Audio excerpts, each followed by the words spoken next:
The first time I noticed the basement door open, I blamed my brother. That was the easiest explanation, and at the time, it honestly made sense. We had just moved into my grandmother's house after she died, and everything about that place still felt unsettled. Not haunted, just wrong in the way a house feels when the person who understood it is gone. My mother was upstairs sorting through boxes, my father was at work, and my younger brother Evan had a habit of going where he wasn't supposed to. The basement had always been off limits when we visited as kids. Our grandmother never even needed to explain why. She would just say, "Leave that door alone," in a tone that made you stop asking questions. So when I came into the kitchen that first evening and saw the basement door standing open 3 inches, I rolled my eyes and called his name. No answer. I checked the living room, the den, the backyard. Evan wasn't even home. He'd gone with my mother to take bags to the donation center. I stood there in the kitchen, staring at that black line between the door and the frame,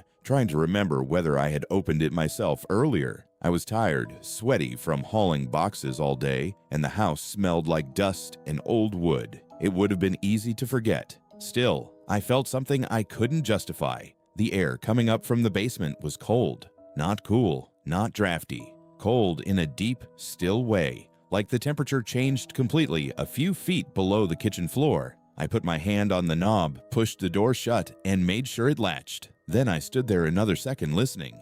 Nothing. That should have been the end of it.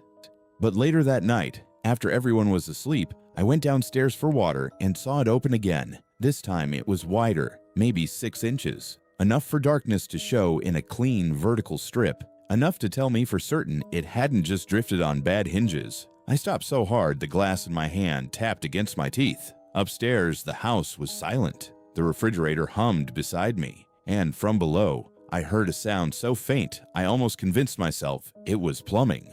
A small knock, not on the basement door, from under it. I didn't move. Every hair on my arms lifted at once. I kept staring at that gap, waiting for something to happen, for some shape to cross it, for another sound, for proof that I wasn't imagining things. Then a second knock came. Soft, deliberate. Like someone downstairs wanted to be let out but didn't want anyone else to hear. I backed away so fast I almost dropped the glass. I went upstairs, woke my father, and told him there was someone in the basement. He grabbed the heavy flashlight he kept by the bed and came down half awake and irritated, the way men do when they expect a raccoon or a burst pipe and not much else. He yanked the door open and flicked on the basement light. Nothing, just concrete steps going down into the unfinished space. Shelves, old furniture, cardboard boxes, a rusted freezer against the far wall. The pale bulb hanging from the ceiling swung a little from the draft, and the chains clinked softly. My father walked all the way down, checked every corner, and came back annoyed. "No one's there," he said. "This house settles. Doors move." I started to tell him about the knocking, but something about the look on his face stopped me. We were all exhausted. The move had been ugly, and everyone was pretending this house was a fresh start instead of what it really was, the only thing we could afford after his business started failing. So I just nodded and said, maybe I heard pipes. He shut the door firmly. I watched the latch catch. In the morning, it was open again. After that, the basement door became part of my routine in a way that started to feel insane. I'd wake up, it would be open. I'd come home from school, it would be open. I'd shut it before bed, make sure it clicked, and sometime in the night, it would open again. Not wide, never all the way, just enough to notice, just enough to look intentional. My father tightened the latch, then he replaced it. Then he put a hook and eye lock on the outside, high enough that Evan couldn't mess with it. For one full day, the door stayed shut. The next morning, the hook hung loose, gently tapping the wood. The door was open 3 inches. I remembered the silence in the kitchen when my father saw that. He didn't say anything at first. He just stared, jaw tight, then looked up toward the ceiling like he was trying to calculate whether one of us was playing a joke cruel enough to keep going after being told to stop. My mother swore she hadn't touched it. Evan burst into tears because he thought he was being blamed for something.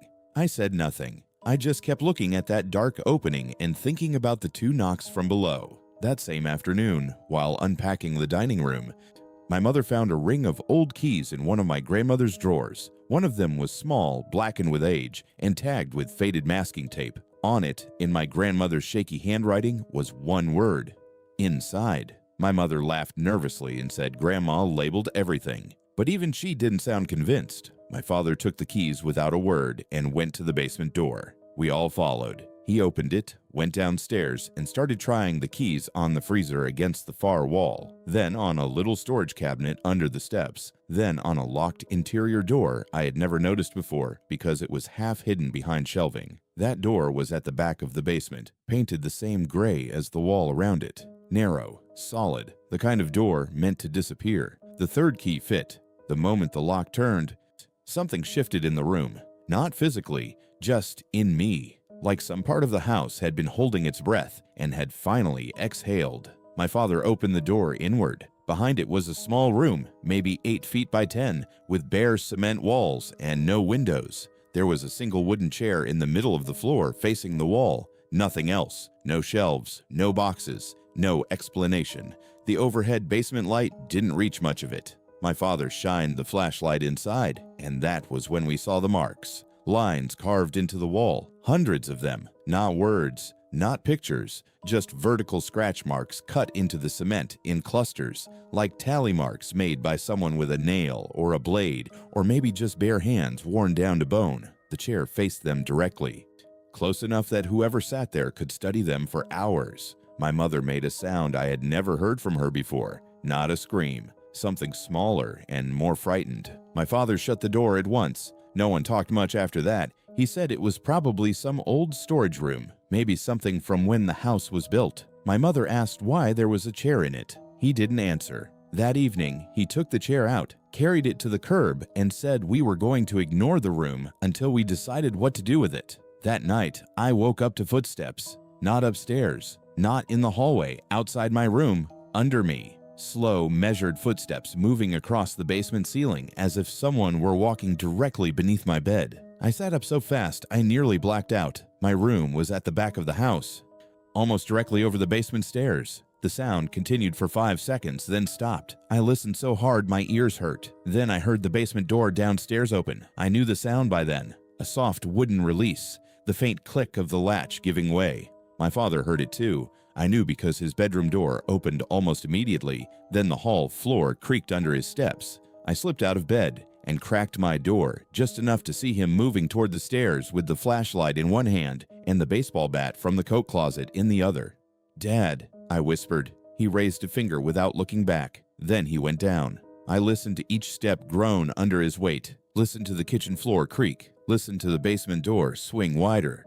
There was a pause long enough to make me think maybe he was listening too. Then the flashlight clicked on. For a moment, nothing happened. Then he shouted my mother's name with a voice so sharp it turned my legs to water. By the time we got downstairs, he was standing halfway down the basement steps, not moving. The flashlight beam pointed toward the far wall. I followed it and felt something inside me go cold. The chair was back, not at the curb, not in the hidden room.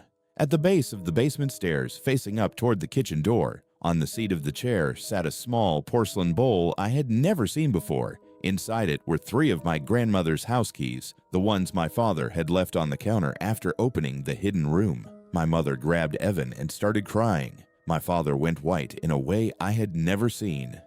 He didn't say a word. He just walked down, picked up the bowl with one shaking hand, then turned the flashlight toward the hidden room at the back. The door was open. The wall inside was different now. I knew it before I even got close enough to understand why. The pattern of the scratches had changed. The old clusters were still there, but beside them, cut low into the cement at about the height of a seated person's shoulder, were 4 fresh marks. 4. Clean, pale, recent. My father sold the house 3 months later, and to this day, he refuses to say what he found when he went through my grandmother's papers after that night. The only thing my mother ever admitted was that Grandma had not lived alone for the last years of her life. There had been someone staying with her, a man no one in the family had ever met. No name in any will, no photographs, no record of where he went after she died. But sometimes, usually when I wake up in the dark for no reason, I still think about that chair turned toward the stairs, the bowl placed neatly on the seat, and those 4 new marks in the wall, because there were 4 of us in that house. And whatever had been opening the basement door all those nights wasn't trying to get out. It was counting who had come in. By the third night, I stopped telling myself I was forgetting to lock it. I lived alone in a split-level rental at the edge of a small town in Ohio, and the basement door opened into the kitchen right beside the pantry. It was an old house with narrow rooms, cheap paint, and floorboards that seemed to complain every time the temperature changed. I only rented it because it was close to the warehouse where I worked nights, and because the landlord was asking way less than anything else in the area. He told me the previous tenant had left in a hurry, but he said it like a joke, smiling while he handed me the keys. At the time, I thought he meant they'd gotten a better job or broken a lease. Looking back, I think he was waiting to see if I'd ask him more questions. The first 2 times I found the basement door open, I shut it and moved on. The latch was old. The frame looked uneven. It made sense. What bothered me wasn't the door itself. It was the fact that I was obsessive about checking locks. Front door, back door, windows, basement door. Every night before leaving for work. Every morning before bed. Same routine. I checked things because I hated the feeling of uncertainty. And still, I'd come upstairs from the shower or step into the kitchen for coffee and see that basement door cracked open, exposing a dark wedge between the frame and the stairwell. Not wide enough to scream break-in, just wide enough to make me stop breathing for a second. The third night was when it changed. I got home at a little after 3:30 in the morning, exhausted and half numb from stacking inventory for 10 hours. The house was quiet except for the hum of the refrigerator and the ticking wall clock above the sink. I kicked off my boots by the door, turned on the kitchen light, and froze. The basement door was open almost halfway. That had never happened before. The darkness below looked thick, like it belonged to somewhere deeper than a basement. I just stood there, one hand still on my keyring, staring into it. I knew I had locked that door before leaving. I remembered checking the knob twice because the deadbolt always stuck unless you lifted the handle slightly. Then I saw the light. A thin yellow line moved across the far basement wall, low and unsteady, like someone down there was walking with a flashlight. I didn't think. I backed out of the kitchen, grabbed the tire iron from my car, and called the police from the front porch. I kept my eyes on the kitchen window while I waited, convinced I was about to see someone come running out of the back of the house. But no one did. 2 officers arrived within 10 minutes, went through the place, then searched the basement. Nothing. No signs of entry. No damaged windows. No one hiding behind the water heater or the shelves or the old washer and dryer the landlord had left behind. One of the officers even checked the crawlspace access in the far wall. Empty. When I mentioned the moving light, the older cop asked if headlights from the road could have hit the basement windows. I told him there were no basement windows. He just nodded, like that settled it. Before they left, I shut the basement door myself. One of them watched as I locked the deadbolt and tested it. "It's an old place," he said. "You start working nights. Sleeping odd hours, your brain fills in blanks." I knew what he meant. I also knew he was wrong. I started wedging a wooden chair under the basement knob before bed. For 2 days, that seemed to work. The door stayed closed. I slept better. I even started feeling embarrassed about calling the police. Then on Friday afternoon, I woke up to a scraping sound in the kitchen. I had fallen asleep on the couch upstairs with the TV on low. At first, I thought the sound was coming from the street, but then I heard it again, longer this time, wood dragging slowly across linoleum. The chair. I got up and moved toward the stairs as quietly as I could, telling myself there had to be an explanation. Maybe the floor sloped. Maybe the chair had shifted on its own. Maybe I was already awake enough to know how stupid that sounded, but not awake enough to stop hoping for it. From the top of the steps, I could see into the kitchen. The chair was no longer under the knob. It had been pulled 3 feet back from the basement door and turned to face the room. The basement door itself was open just enough for someone to stand behind it. I didn't go down. I didn't call out. Every instinct I had said the same thing at once. If someone was there, they wanted me to come closer. I backed away, grabbed my phone, and called my friend Nick, who lived 15 minutes away. He was the kind of person who treated danger like a personal insult, and he was at my house in under 10 minutes carrying a mag light and acting like this was the most exciting thing to happen all week. He listened while I explained. Then he laughed once and said, "Either you've got a squatter, or your house is trying to flirt with you." I should have told him to leave. I should have called the police again. Instead, I let him go downstairs first. He pushed the basement door open with the flashlight in one hand and a wrench he'd taken from my garage in the other. I stayed right behind him because somehow being close to him felt safer than being alone upstairs. The basement smelled damp and metallic, the way it always did. But there was something else mixed in now. Something stale, human, like old sweat trapped in fabric. Nick swept the light across the room. Concrete floor, washer, dryer, shelving, water heater, storage bins left by the previous tenant. Nothing moving. Then he stopped the beam on the far wall. "There," he said quietly. At first, I didn't understand what I was looking at. Then it clicked. The shelves had been moved. Not much, maybe 6 inches, but enough to reveal a narrow gap between the metal rack and the wall behind it. Nick stepped closer, lowered the flashlight, and aimed it into the gap.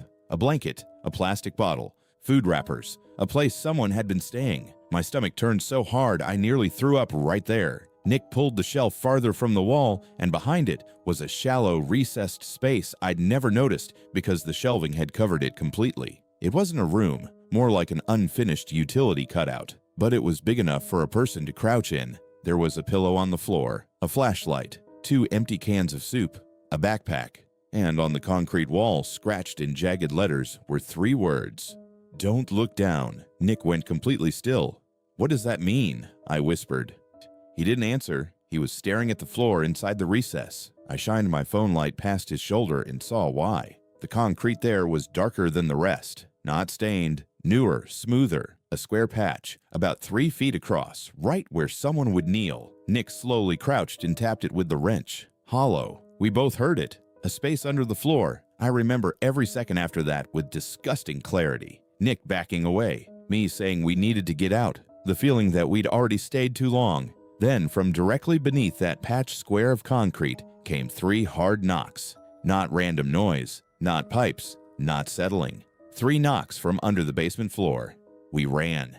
I don't mean we hurried. I mean we flew up those stairs, slammed the basement door, shoved the kitchen table against it, and got out of the house so fast I left my wallet and phone on the counter. Nick called 911 from his truck, and this time when the police came, they took it seriously because we showed them the recess, the makeshift bed, the hidden patch in the floor. They brought more people, detectives, then a crew from the county. By evening, they had broken up the concrete. There was a chamber underneath, hand dug and reinforced with old wood beams. Small, filthy, barely tall enough to sit up in. It connected to a drainage tunnel that ran under the back of the property and opened into the woods behind the house. Whoever had been living there had a way in and out that never touched the doors upstairs. They also found something else. Not a body, not bones. That would have been easier to understand.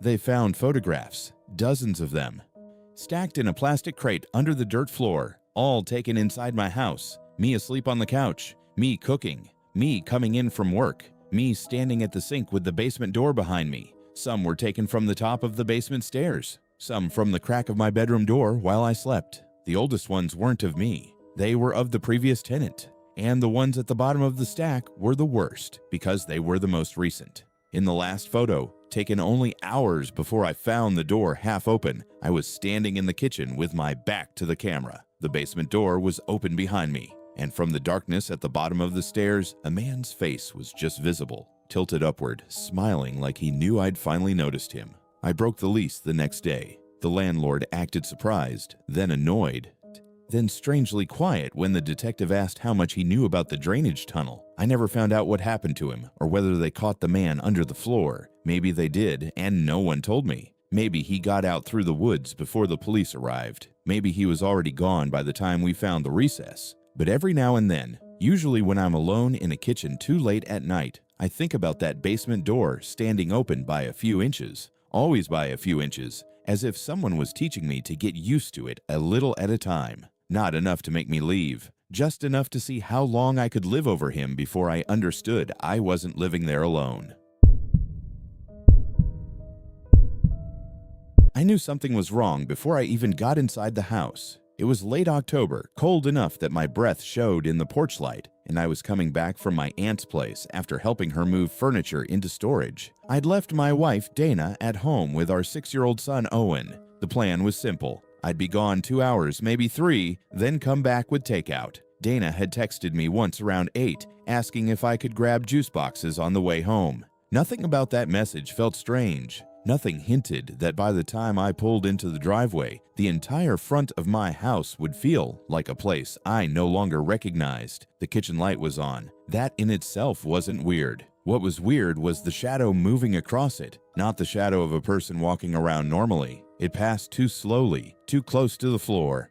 Like something was dragging itself through the room just out of view of the window over the sink. I remember sitting there with the engine idling, staring at the glass and trying to figure out what angle could make a normal movement look like that. Then the shadow disappeared and the kitchen light stayed fixed and yellow and still. I got out of the car and called Dana. I heard her phone ringing inside, not upstairs, not in the living room, in the kitchen. She didn't answer. That was when I stopped trying to explain it away. I went to the front door fast, keys already in my hand, and got hit with the first thing that made my stomach drop. The deadbolt was unlocked. Dana always locked it when I was out, even if she was just taking Owen to the backyard. She was almost obsessive about it.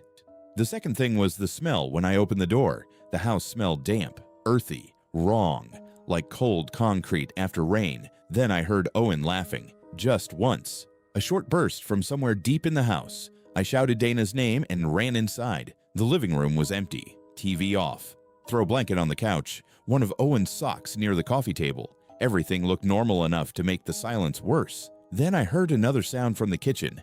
Not laughter this time. A small quick scrape like wood shifting against tile. I rounded the corner and stopped so hard I nearly slipped. The basement door was open. Not cracked, not half open. Wide open. The light over the basement stairs was off, and the darkness below looked dense enough to have shape. Dana's phone was on the kitchen counter with the screen lit from my call.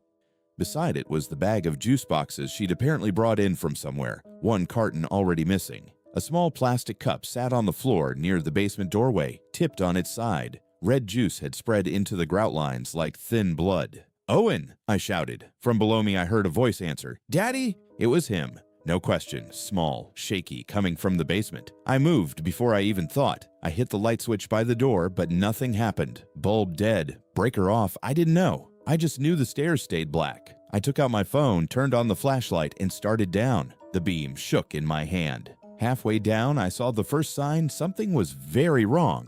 Dana's slipper, just one, lying sideways on the third to last step, like it had come off while she was moving quickly. Then at the bottom, where the flashlight reached the concrete floor, I saw drag marks. Not blood. Something worse in a way. Long streaks through dust as if something heavy had been pulled across the basement toward the back wall. "Owen, keep talking," I yelled. "I'm here," he said, his voice breaking. He said, "Don't yell." Every nerve in my body locked up. The basement wasn't huge. Unfinished walls, furnace on one side, old shelves on the other, holiday decorations, plastic bins, an extra mattress standing upright in the corner. But in that moment, it felt endless because every dark edge looked like a place someone could be standing just outside my light. "Where's Mom?" No answer from him. Then I heard a soft sound behind the furnace. A whisper, not Owen, not Dana. An adult man saying very calmly, "Come farther." I spun the flashlight toward the voice and saw nothing. That was the first time I realized this wasn't a break-in that had just happened. Somebody knew the basement, knew where to stand, knew what my son would say to get me down there. I backed up one step and shouted for Owen again. This time his answer came from somewhere else, to my left. "I'm cold." My light swept across the shelving, the washer, a hanging tarp, then caught the shape of a small hand protruding from behind a stack of moving boxes. I ran to it and found Owen crouched in a narrow gap between boxes and the foundation wall, curled so tightly he was nearly folded in half. His cheeks were wet. His lips were trembling. I grabbed him and pulled him against me. "Where's Mom?" He buried his face in my neck and whispered. The man took her behind the door. "What door?" He pointed toward the back of the basement. There was no door there, or at least I had never noticed one. I shined the flashlight where he was pointing and saw a section of cheap wood paneling between two shelving units. It looked like part of the wall at a glance, but once the beam hit it straight on, I could see a recessed handle cut into the side, and the panel was open an inch. I picked Owen up and started backing toward the stairs. Then Dana screamed. It came from behind that panel, sharp and terrified, and cut off so suddenly it sounded as if someone had clamped a hand over her mouth. I set Owen on the stairs behind me and told him as clearly as I could, "Go up, go outside, run to the car, lock the doors." He didn't move. I shouted it again. He finally scrambled up. Then I went to the panel. I wish I had waited for police. I wish I had dragged my son out of that house and never gone near that thing. But when you hear your wife scream from 10 feet away, reason disappears. I grabbed the recessed handle and yanked. The panel swung inward into a narrow hidden room built into the space under the front porch. It couldn't have been more than 5 feet wide, but it went back farther than it should have, deep under the house. There was a bare bulb hanging from a cord, and unlike the basement light, this one was on.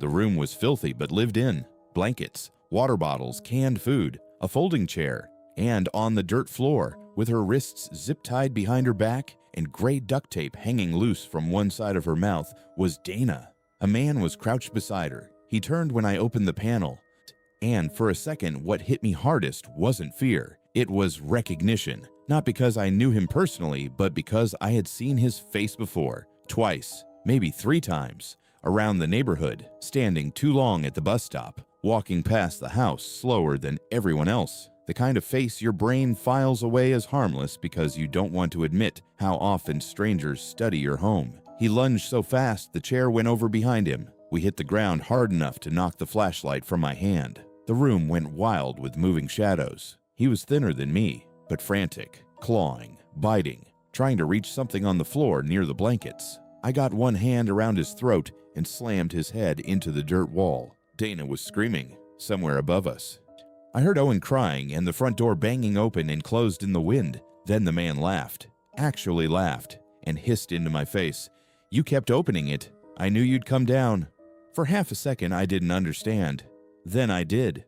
The basement door. All those times over the last month that Dana or I found it cracked open and blamed each other. The nights I swore I had shut it. The mornings she asked whether I had gone down there after she'd gone to bed. We had joked about bad hinges. He had been under us the whole time. The police found him still unconscious when they arrived. Owen had made it outside and run to our next-door neighbor, who called 911. According to the detectives, the hidden room had likely been part of an old coal storage space sealed off decades earlier. At some point, someone reopened access from a drainage easement behind the property. He'd been entering from outside, staying there for days at a time, watching us through vents and gaps, waiting until we were distracted or asleep. He'd open the basement door a little, then close it again. Over and over, conditioning us to see it and dismiss it, making the strange feel normal. That part is what still bothers me most. Not the hidden room, not his face, not even Dana's scream. It's the idea that the real danger didn't begin when the basement door was wide open that night. It began the first time we saw it standing open by an inch and decided it wasn't important enough to worry about.